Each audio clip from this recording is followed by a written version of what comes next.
Welcome to English with Zenko Master. Get ready to learn something new today. I stood at the office printer, pressing buttons that never worked the first time. Behind me, I could hear laughter from the break room. Someone was telling a story about their weekend. I smiled, though I didn't know what they were laughing at.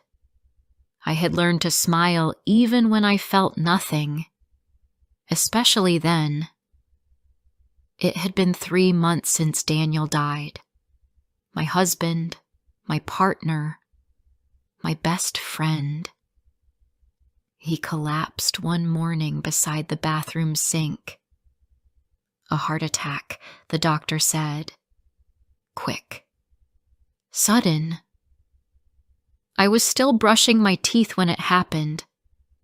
I didn't even realize what was going on until he hit the floor. But I didn't tell anyone that. I told them it was peaceful, that he looked calm when I found him. I thought that would make it easier for them. I wasn't sure who I was protecting, them or me. Everyone at work had been kind at first. Flowers arrived, cards filled with soft words. A few coworkers brought food. My manager gave me 2 weeks off. When I returned, people didn't know what to say, so they said nothing.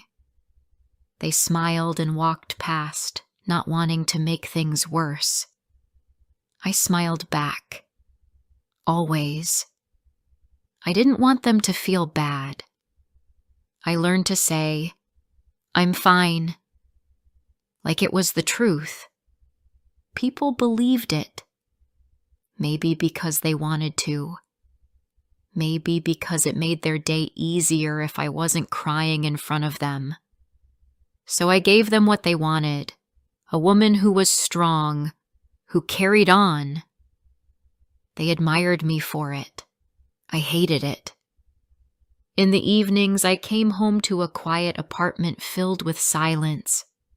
His coffee cup still sat by the sink. His shoes were still near the door. I couldn't move them. I wasn't ready to erase him from the space we shared. Some nights, I sat on the couch and scrolled through photos of us. Birthdays, lazy Sundays, holidays by the sea. He always looked directly at the camera, smiling wide. I always leaned into him. It looked like we were made for each other. And now I was learning to live with half of myself missing. At work, they gave me new tasks to help me get back into a routine. I nodded and took them. I was good at nodding, good at listening without actually hearing. I wrote emails, answered phones, joined meetings. Sometimes I forgot where I was. Once during a meeting, someone asked me a question, and I stared at them blankly. I didn't know what they had said. I hadn't even noticed they were talking to me.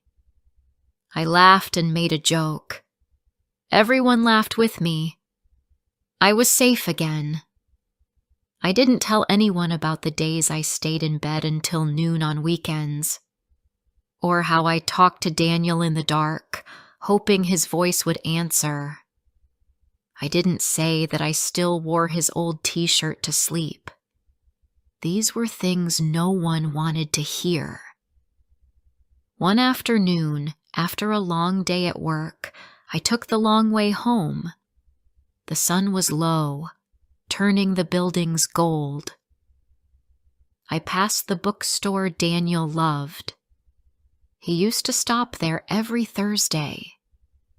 I stood outside for a few minutes, then walked in. The smell of paper and quiet air wrapped around me. A young man behind the counter smiled. "Can I help you find something?" I shook my head. "Just looking." I walked slowly past the shelves, stopping at the travel section. Daniel always dreamed of going to Japan. We never got the chance. I picked up a small guidebook. Inside was a map of Kyoto. I imagined us walking there, hand in hand. I closed the book and put it back. My hands were shaking. At home, I opened the freezer and took out leftover pasta. I ate it standing by the counter. I didn't taste anything. After dinner, I showered and sat on the bed. His side was still untouched. I had stopped pulling back the blanket. I didn't want the space to forget him. The next morning, my alarm rang. I stared at the ceiling for a long time before getting up.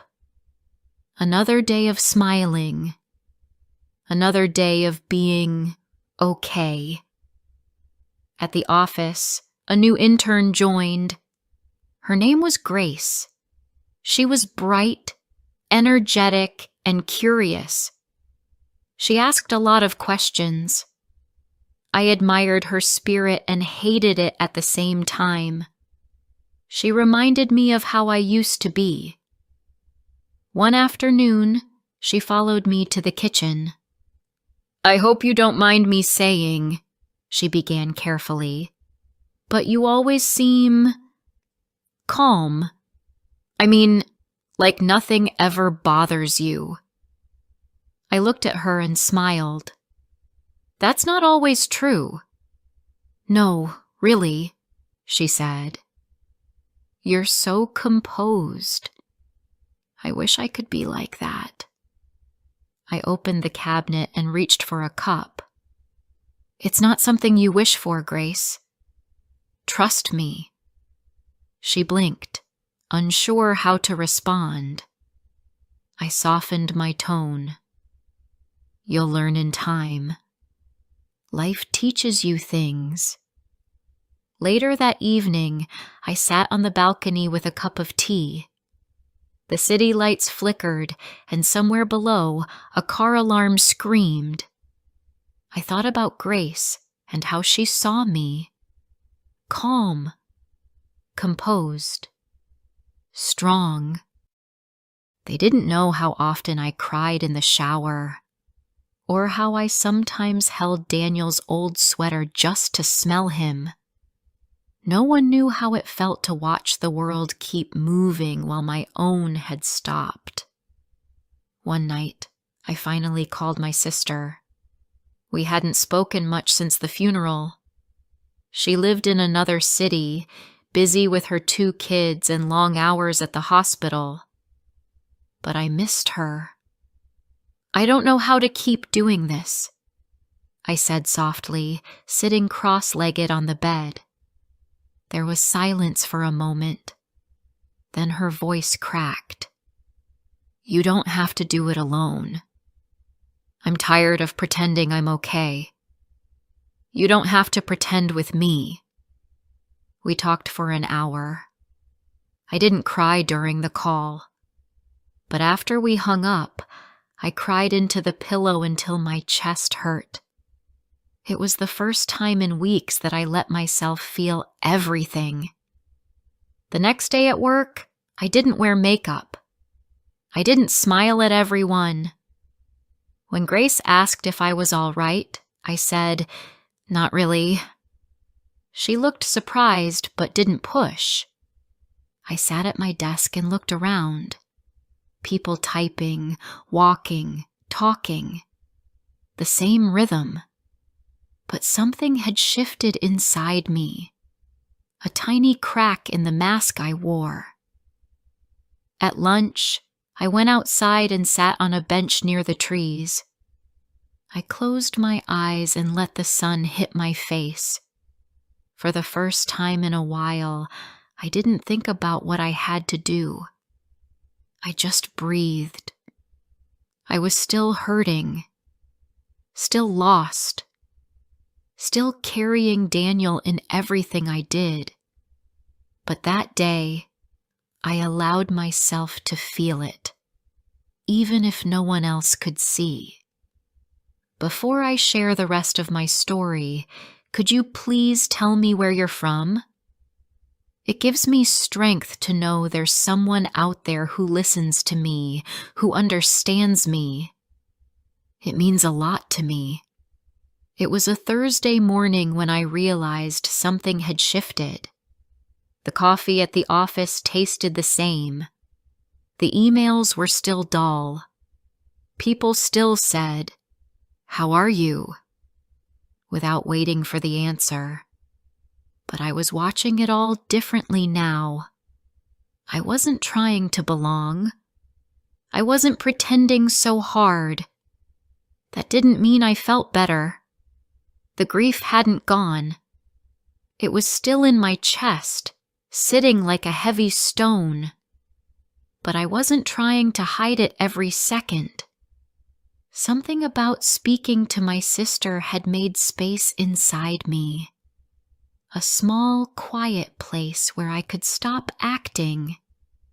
Even just a little. I started saying no to things. No to Friday drinks I didn't want to go to. No to extra tasks I didn't have energy for.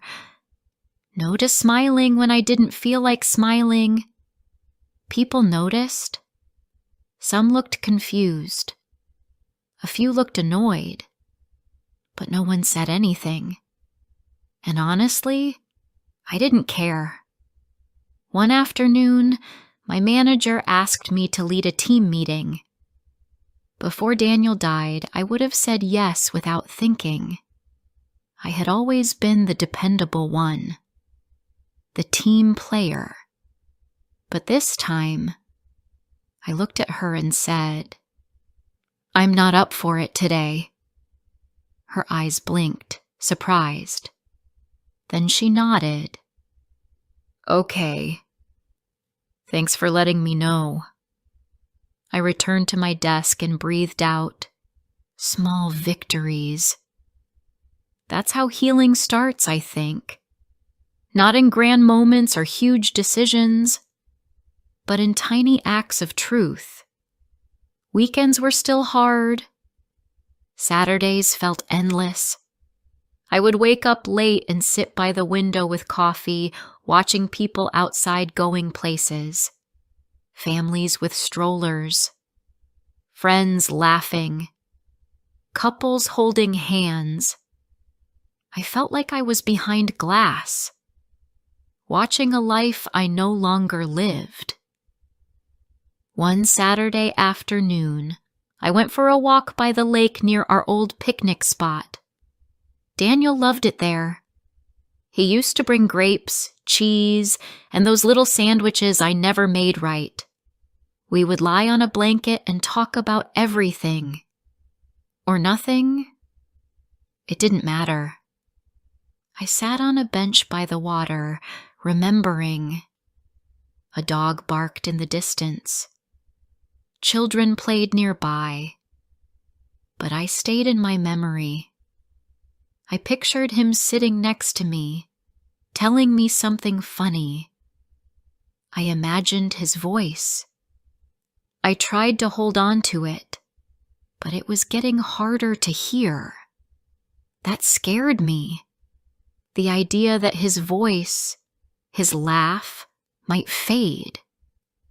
What would be left of him then? The next day, I took out an old USB stick from his drawer. Daniel used to record little messages for fun.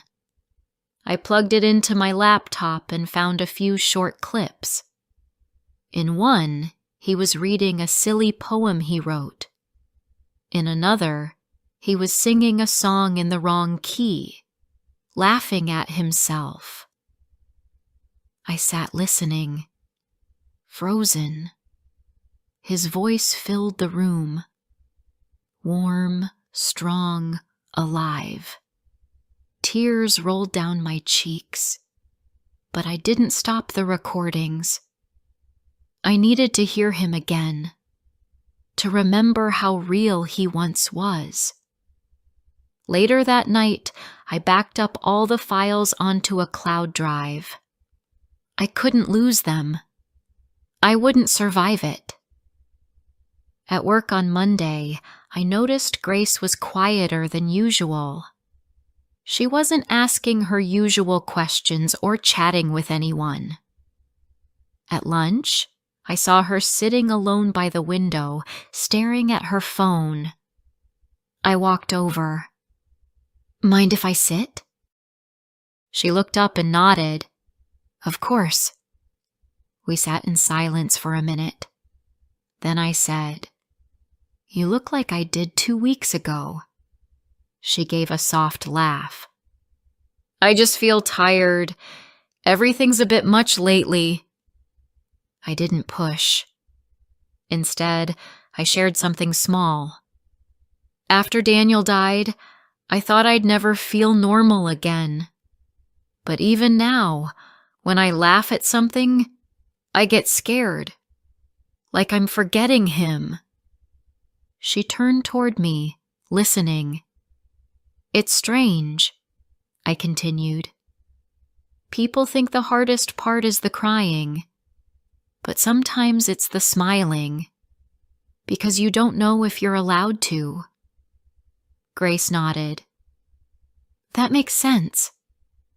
She didn't tell me her story. She didn't have to. I could feel something heavy around her, different from mine, but still real. Later that afternoon, she left a sticky note on my desk. It said, "Thank you for sitting with me. It helped more than you know." That night, I looked at the note for a long time. I placed it in my drawer beside Daniel's photos. A small reminder that maybe I could carry my grief and still hold space for someone else. The next weekend, I cleaned out the closet. Not because I wanted to, but because it had become too hard to open without breaking down. Daniel's shirt still smelled like his cologne. His winter coat still had a train ticket in the pocket from our trip to the mountains. I folded each item slowly. Some I packed into boxes. Others I kept. Not because I'd use them, but because I wasn't ready to let them go. And maybe that was okay.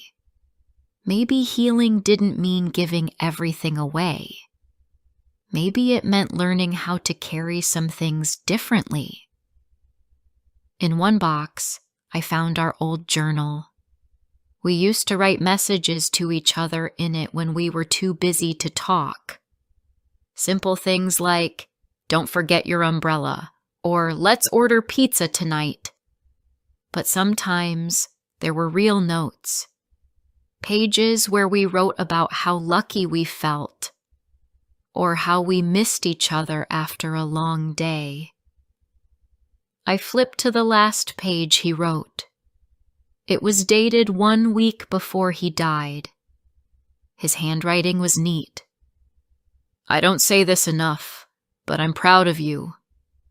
Every day, you make life better just by being in it."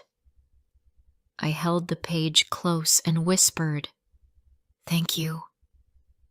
It felt like he was still here, giving me permission to keep going. That following week, I started therapy.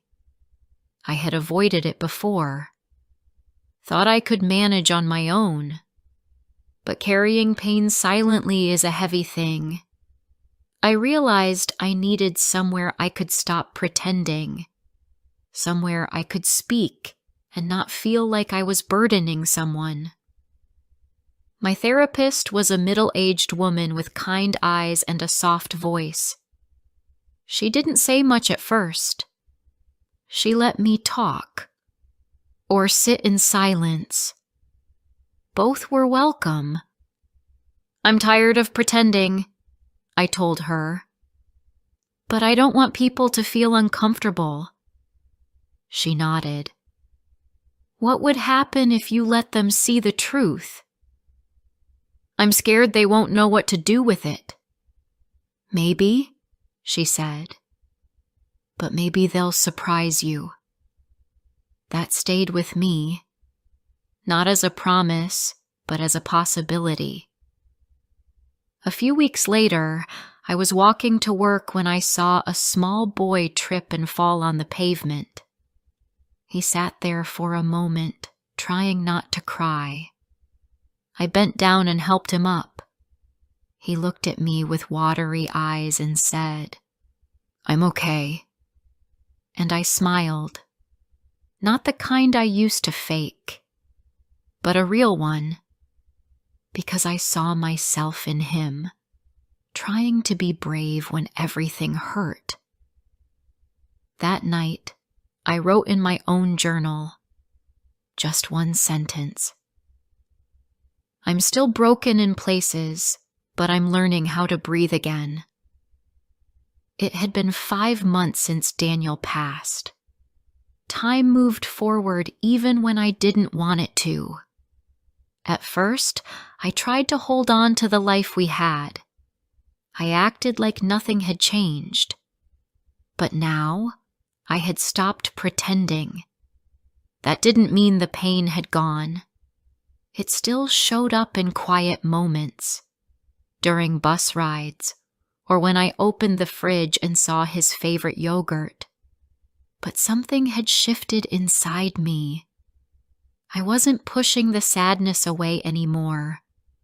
I was letting it walk beside me. Spring arrived slowly.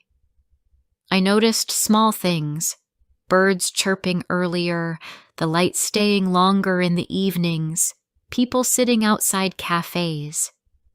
I began to walk more, not because I had somewhere to go, but because moving helped. One Sunday morning, I went to the park with a notebook. I sat under a tree where Daniel once read to me. The air smelled fresh, and children were flying kites nearby. I opened the notebook and began to write. Not a letter to him.